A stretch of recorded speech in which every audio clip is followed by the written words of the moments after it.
सीताराम भज प्यारे मन सीताराम। रघुपति राघव राजा राम, पतित पावन सीताराम। रघुपति राघव राजा राम, पतित पावन सीताराम। सीताराम सीताराम भज प्यारे मन सीताराम। सीताराम सीताराम भज प्यारे मन सीताराम। बोलिए सियापति रामचंद्र भगवान की जय। राघवेंद्र सरकार की जय। जय जय श्री राधे, जय जय श्री राधे। सभी भक्तों को आज के गिरिराज पर्व की हार्दिक शुभकामनाएं। ज़्यादा लंबी चर्चा तो गिरिराज पर्व पर नहीं करूंगा, लेकिन थोड़ी चर्चा जरूर करूंगा कि ये गिरिराज पर्व, गोवर्धन की पूजा सब कर रहे हैं। क्या भगवान श्री कृष्ण के बताए मार्ग पर हम चल रहे हैं?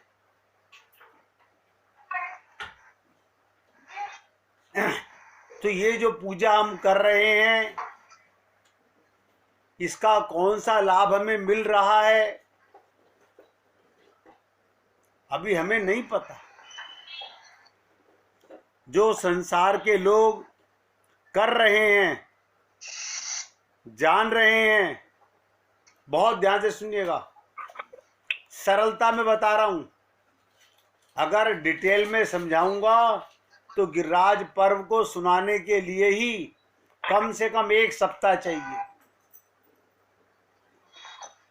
एक बार भगवान श्री कृष्ण अपने सखाओं गोप ग्वालों के साथ गाय चराते हुए गोवर्धन पर्वत की तराई में जा पहुंचे। वहां उन्होंने देखा, क्या देखा? नाच गाकर खुशियां मनाई जा रही हैं। जब भगवान श्री कृष्ण ने इसका कारण पूछा तो वहां पर विराजमान गोपियां और ग्वालों ने कहा, आज मेघ वे देवों के स्वामी इंद्र का पूजन होगा। जब से ये गिरिराज पर्व शुरू हुआ, उससे पहले मेघों की, देवताओं की, इंद्र की पूजा हुआ करती थी। और पूजन से देवता लोग प्रसन्न होंगे, वर्षा करते हैं, जिससे अन्न पैदा होता है तथा ब्रजवासियों का भरण पोषण होता है। बहुत साधारण शब्दों में बोल रहा हूं। इसका मतलब हम देवताओं की पूजा अपने भरण पोषण के लिए करते हैं, शरीर के पालन के लिए, इंद्रियों के सुख के लिए करते हैं। क्योंकि भगवान स्वयं अवतार लेकर आए हैं और वो भ्रम को ना मिटाएं, ऐसा नहीं हो सकता। भगवान श्री कृष्ण बोले इंद्र में क्या शक्ति है? भगवान श्री कृष्ण ने कहा, इंद्र में क्या शक्ति है? उससे अधिक शक्तिशाली तुम्हारे गोवर्धन पर्वत है। इसी के कारण वर्षा होती है। हमें इंद्र से भी बलवान गोवर्धन की पूजा करनी चाहिए। तब सभी श्री कृष्ण की बात मानकर इंद्र की पूजा, मेघों की पूजा, देवताओं की पूजा छोड़कर गोवर्धन पर्वत की पूजा करने लगे। ये बात जानकर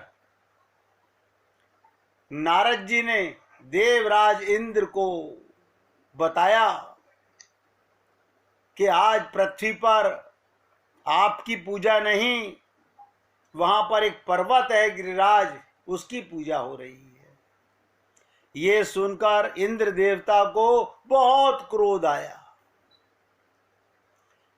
इंद्र ने अपने अनुयायी मेघों को आज्ञा दी कि वो पूरे ब्रज पर,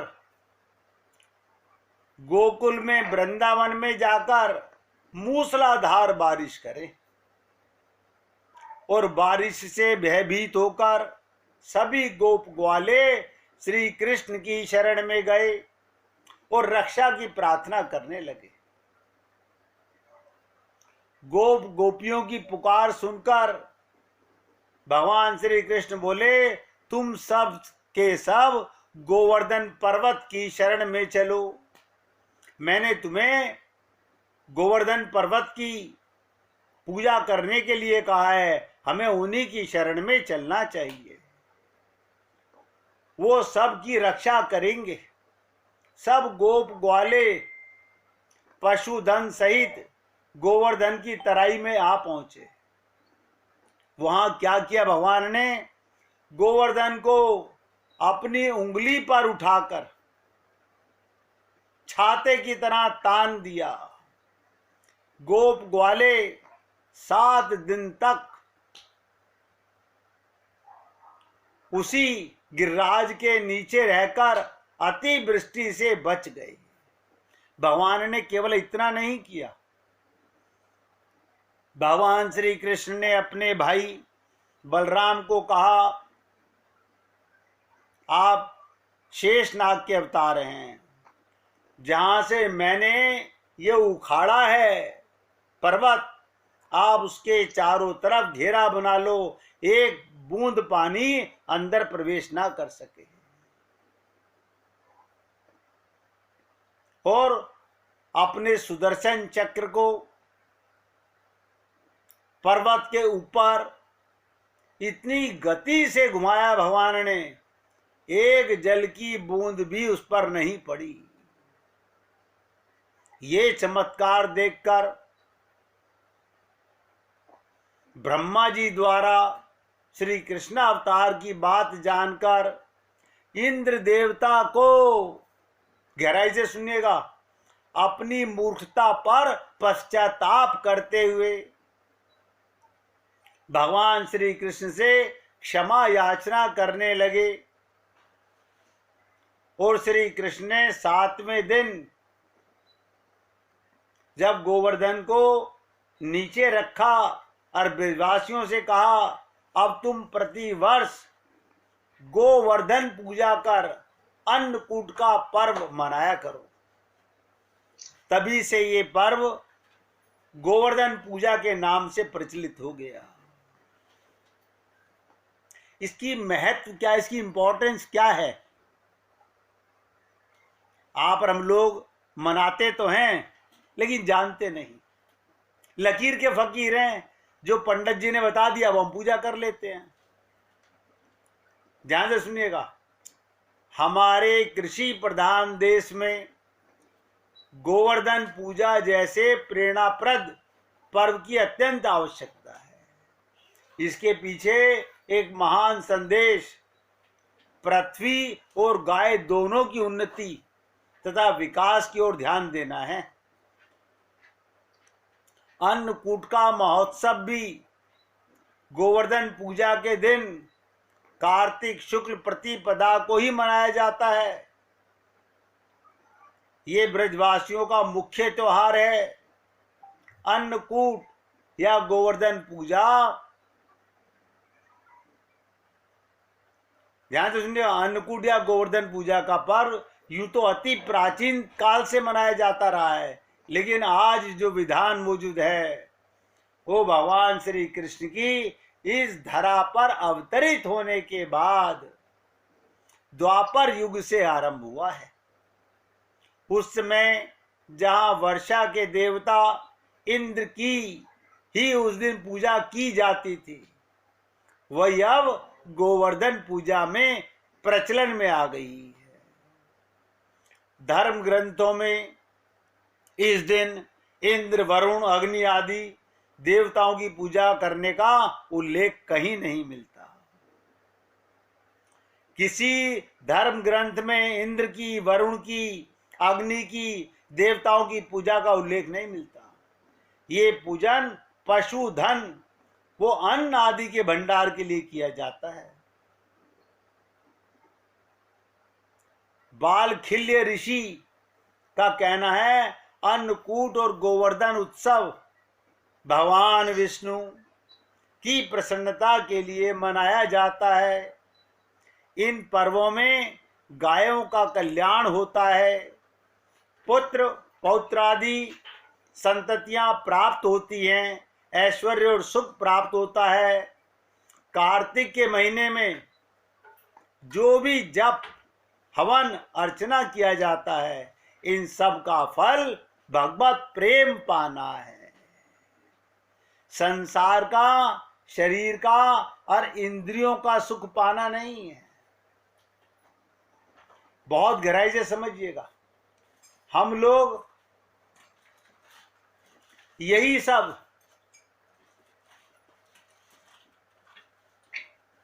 मान करके, एक प्रथा और बता देता हूं, आप लोगों ने सुना होगा कि भगवान को 56 भोग लगाए जाते हैं। ये 56 व्यंजन की प्रथा मैंने एक दिन पहले भी कहा था कि भगवान ने 7 दिन तक पर्वत को धारण किया हुआ था और भोजन नहीं किया था, और यशोदा मैया अपने लाला को दिन में 8 बार कलेऊ कराती थी। तो 8 गुणा में 7, 56। इस प्रकार भगवान श्री कृष्ण को 56 भोग लगाए जाते हैं। और कथा एक और सुना देता हूं, इसके बाद में निचोड़ बताऊंगा आपको। जिस समय सेतु बंध की कथा, जिसमें भगवान राम ने अवतार में पुल बांधा गया, तो गिरिराज गोवर्धन की कथा के संदर्भ में एक ऐसी मान्यता प्रचलित है जो अत्यंत महत्वपूर्ण और सांकेतिक भी है। ध्यान से सुनिएगा। प्रभु की आज्ञा से बंदर समुद्र पर सेतु निर्माण के लिए प्रस्तुत हुए। पत्थरों को लाने का भार भी बंदरों को सौंपा गया था। इस कार्य में भक्त शिरोमणि हनुमान जी भी सम्मिलित थे। वे एक विशाल पर्वत उठाकर लाते हैं, परंतु तब तक सेतु का निर्माण पूरा हो चुका होता है। उन्हें अत्यंत निराशा हुई कि मेरा श्रम तो व्यर्थ चला गया। ये पर्वत भी प्रभु की सेवा से वंचित रह गया।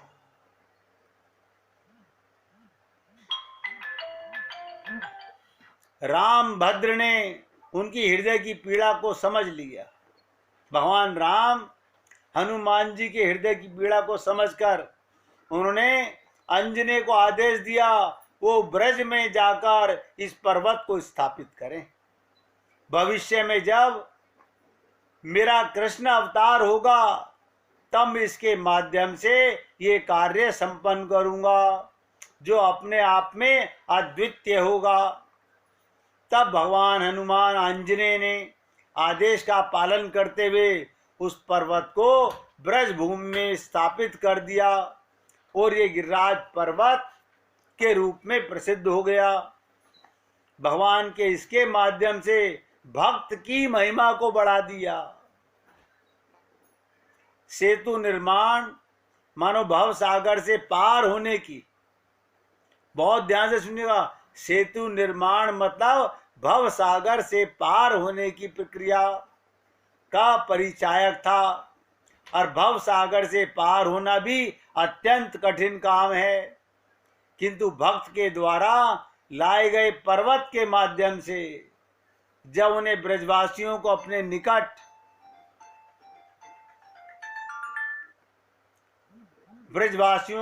निकट एकत्र कर लिया और प्रलय से उनकी रक्षा की, तो मानो प्रभु ये बताना चाहते हैं सच्चा विश्वास भी हनुमान जी जैसे भक्तों की सेवा का ही परिणाम है। प्रभु का तात्पर्य यही था, जब प्रलय जल से मैं भी गोवर्धन की छाया में ही सुरक्षित रह सका, तो युग तुलसी दास संत महात्मा इसी बात को बताने का प्रयत्न करते हैं। आप और हम लोग क्या कभी इस चीज को समझ पाएंगे कि श्रीमद् भागवत में अकेले भगवान श्री कृष्ण के द्वारा, ध्यान से सुनिएगा, श्रीमद् भागवत पुराण में अकेले भगवान श्री कृष्ण के द्वारा गोवर्धन धारण करने का वर्णन है, किंतु संत समाज में ये कथा प्रचलित है। उस समय उन्होंने ग्वाल वालों को भी अपनी लाठियां लगाने का आदेश दिया। ये दोनों ही बातें अत्यंत महत्वपूर्ण हैं। भगवान मानो भक्तों को इस लीला के माध्यम से बताना चाहते हैं, मैं सृष्टि के द्वंद्वात्मक नियमों को परिवर्तित नहीं करता, किंतु जो मेरे वचनों पर विश्वास करते हुए गोवर्धन का आश्रय ले लेते हैं, वे प्रकृति और सृष्टि के नियमों में भी पूरी तरह सुरक्षित रहते हैं। अब गोवर्धन पर्वत का साक्षात अर्थ समझिए, विश्वास। पर्वत जैसा विश्वास होना चाहिए, जिसे संस्कृत साहित्य में अचल कहा गया। हमें अपने गुरु और प्रभु के वचनों पर अचल विश्वास होना चाहिए। ये अचल विश्वास ही प्रतिकूलताओं में भक्त की रक्षा करता है। यद्यपि विश्वास को धारण करना भी मात्र प्रभु के लिए संभव है। कोई बड़े से बड़ा भक्त भी ये दावा नहीं कर सकता, ये विश्वास से विचलित नहीं होगा। प्रभु से ही प्रार्थना करता है कि हे गोविंद, हमारे अंदर हृदय में संत महात्माओं के शब्दों पर और आपके बताए मार्ग पर विश्वास बनाए रखें। अब मैं आपके सामने एक बात निवेदन करने जा रहा हूं। हमारा पिता जो काम कर रहा होता है, अगर कोई व्यापार कर रहा है, तो पुत्र उसी काम में पिता से शिक्षा लेकर कर्म करना सीख लेता है। सीखना चाहिए।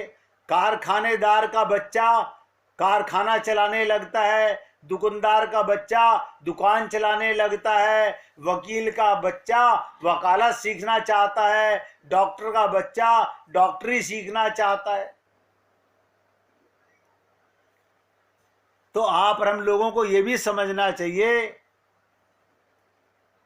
आप और हम लोग तो सत्संग सुनते हुए इतने वर्ष हो गए कि हम किसकी संतान हैं। अगर हम परमात्मा की संतान हैं,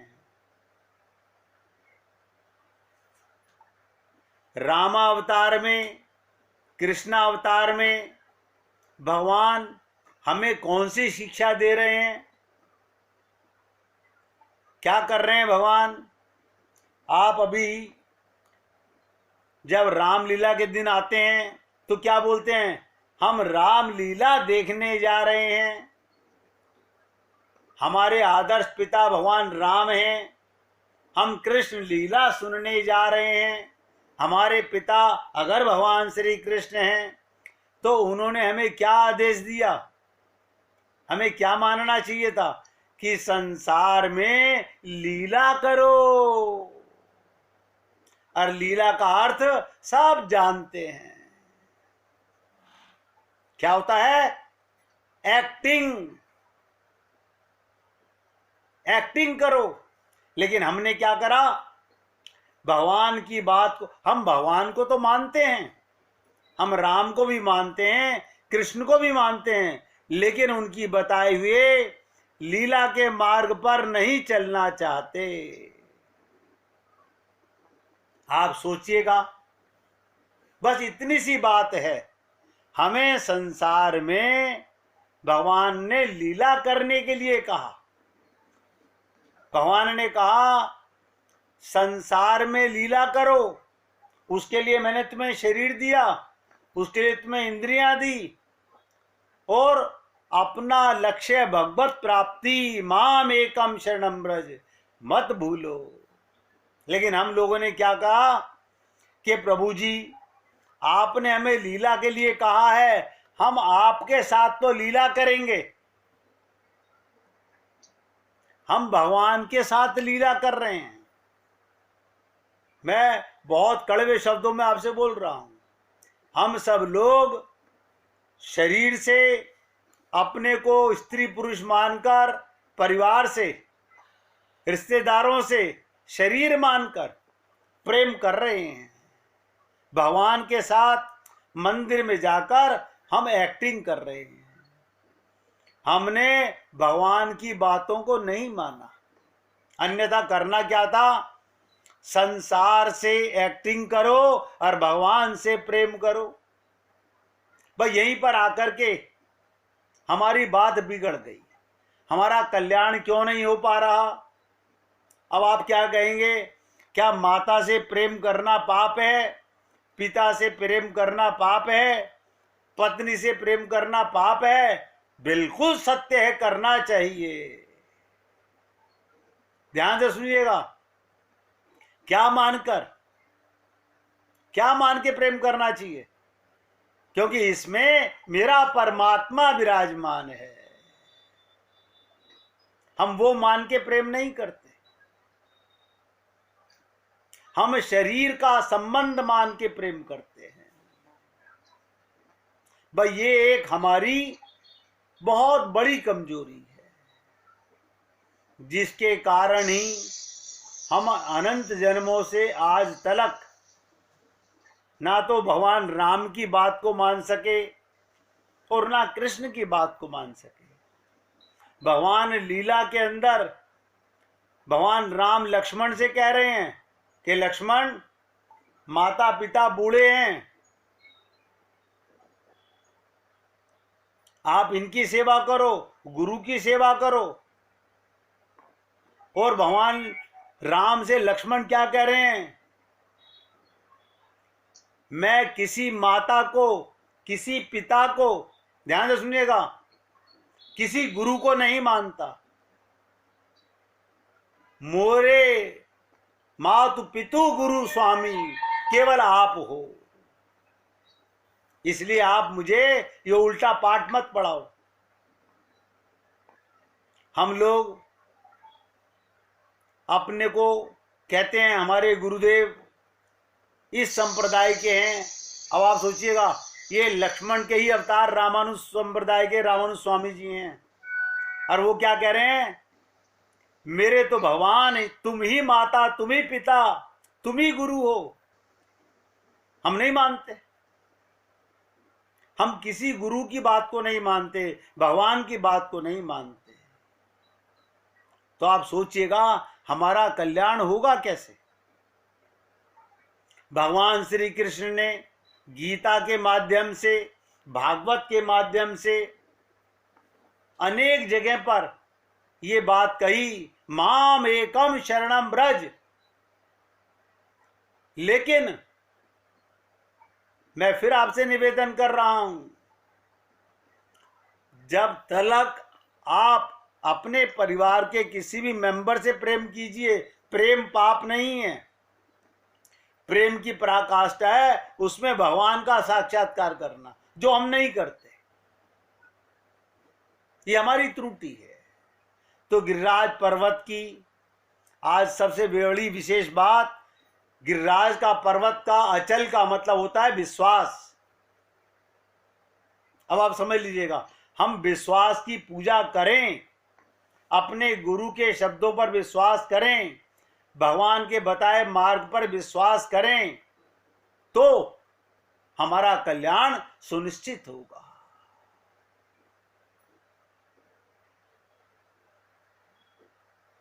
भगवत प्राप्ति कठिन नहीं है, क्योंकि भगवान ही था, भगवान ही है और भगवान ही रहेगा, जो हम सबको मिला हुआ है। ये शरीर, आप देखिएगा, किसी ने हमसे पूछा कि माया हमसे दूर क्यों नहीं होती। मैंने कहा तुमको पता नहीं है। अब आप भी गहराई से सुन लीजिएगा। जब संसार में प्रलय आती है तो भगवान के उदर में माया का संसार और ये जीव सब भगवान के पेट में चले जाते हैं, तो तीनों एक साथ रहते हैं। भगवान,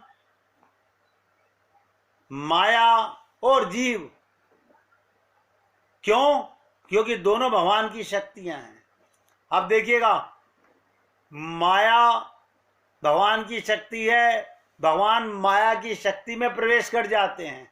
भगवान श्री कृष्ण ने कहा, देवी ही सा गुणमयी मम माया दुरत्या। और समझ लीजिएगा, हम जीव हैं, हमारे अंदर भी तीनों चीजें हैं। ये शरीर माया का है और जीव के अंदर स्वयं जीवत्व देने वाला परमात्मा है।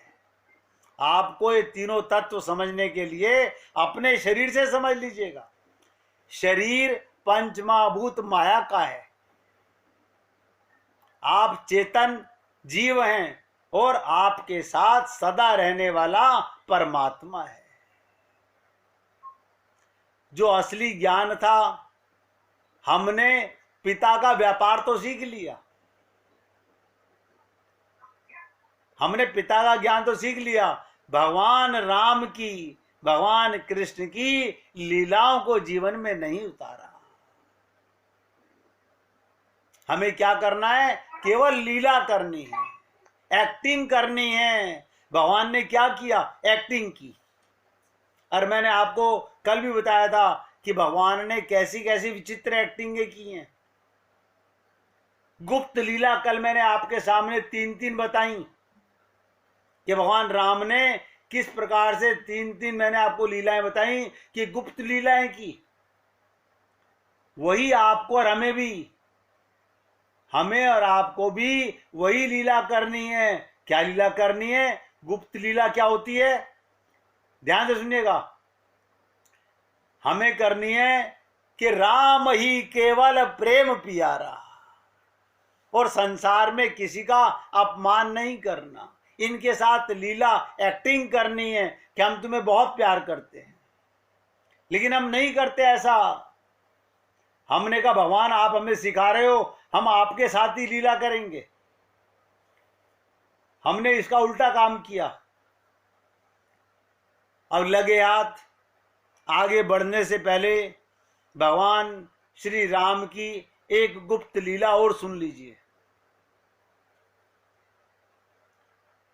शूर्पणखा द्वारा, रावण की बहन शूर्पणखा प्रेरित होकर खरदूषण 14,000 सैनिकों ने श्री राम पर चारों ओर से आक्रमण कर दिया। ये रामचरितमानस में आपने सुना। शत्रुओं के मध्य घिरे हुए अकेले भगवान को देखकर राम अकेले, देवता भयभीत हो गए। उनके भय निवारण हेतु भगवान ने एक अद्भुत लीला रच दी। देखिएगा, भगवान ये गुप्त लीला कब करते हैं, उसका माध्यम से समझे कौन? देवताओं को चिंता हुई ये हमारी क्या रक्षा करेंगे, 14,000 सैनिक इनको अकेले को घेरे हुए हैं चारों तरफ से। तो भगवान ने क्या करा, ध्यान से सुनिएगा, उनके भय निवारण हेतु भगवान ने एक अद्भुत लीला रच दी। उनकी बुद्धि पर माया का ऐसा आवरण डाला। क्या आवरण डाला?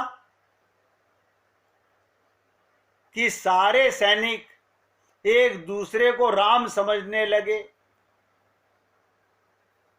बहुत ध्यान से सुनिएगा, भगवान ने देवताओं की बुद्धि पर ऐसी गुप्त लीला की, जब खरदूषण लड़ने आया 14,000 सैनिकों को लेके भगवान अकेले, भगवान ने क्या करा, सबके बुद्धि पर ऐसा प्रभाव डाला, सबको एक दूसरे को राम समझ के एक दूसरे को खुद ही मारने लगे। भगवान को किसी को नहीं मारना पड़ा। आप और हम लोगों की बुद्धि पर भी देखिएगा, हमारे ऊपर भी संत महात्मा कहते हैं, सिया राम मैं सब जग जानी। सारी सृष्टि में भगवान है, हमने भगवान को तो नहीं माना, लेकिन हमारी बुद्धि पर भी ऐसा प्रभाव पड़ गया माया का, हम मां की माया को मां मानने लगे, भगवान नहीं मानने लगे। अगर तुमेव माता कह रहे हैं तो मेरी माता भी परमात्मा है, मेरे पिता भी परमात्मा है, मेरा पति भी परमात्मा है, मेरी पत्नी भी परमात्मा है। त्वमेव सर्वम मम देव देवा। हम यहां पर फेल हो गए। आप सोचिएगा, राम को किसी को नहीं मारना पड़ा। 14,000 सैनिकों में सबको क्या नजर आने लगा, ये भी राम है इसे मारो, ये भी राम है इसे मारो, एक दूसरे को आपस में मार रहे हैं। फिर क्या था, आपस में लड़कर उन्होंने अपना विनाश कर लिया।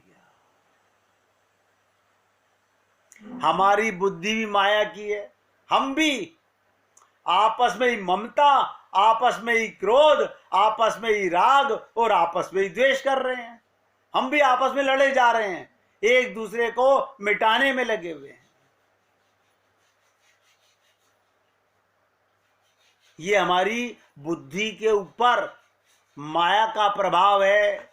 जब संत महात्मा हमें बताते हैं, हम सुनते तो हैं, लेकिन कितनी देर असर रहता है, सुनने के थोड़ी देर बाद फिर वही ढाक के 3 पात हो जाता है, फिर हमारा वही हाल, वही ढपली, वही राग, फिर वही माया।